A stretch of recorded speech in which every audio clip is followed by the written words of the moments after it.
Cəlilabadda avtomobil 50 metr hündürlükdən aşıb. Bir az yaşlı olmaqla 4 nəfər xəsarət alıb. 6 avqust axşam 22:30 radələrində baş verən ağır qəzada avtomobil dərəyə aşıb. Xəsarət alanlar var. Məmmədov Elçin, mən kənd sakiniyəm. Bu da qonşu həyətdir. Hal-hazırda burada yaşamır qonşu. Demək, təzə yol çəkilib, təzə asfalt vurulub bura.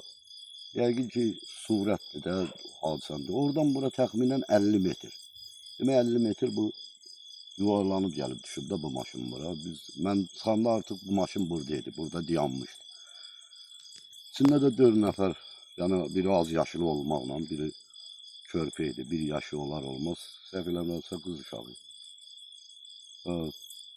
4 nəfər idi. Şofördən başqa gəlin, uşaq və bir dənə 14 yaşında cavan uşaq.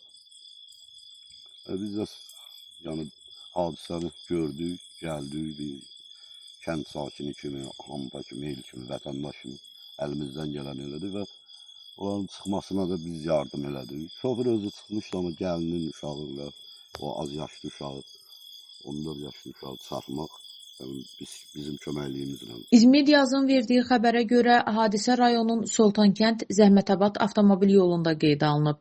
Belə ki, hərəkətdə olan BMW markalı avtomobilin sürücüsü idarəetməni itirib. Nəticədə avtomobil təxminən 50 metr hündürlükdən aşıb. Qəza zamanı avtomobildə olan 4 nəfər müxtəlif dərəcəli bədən xəsarətləri alıb.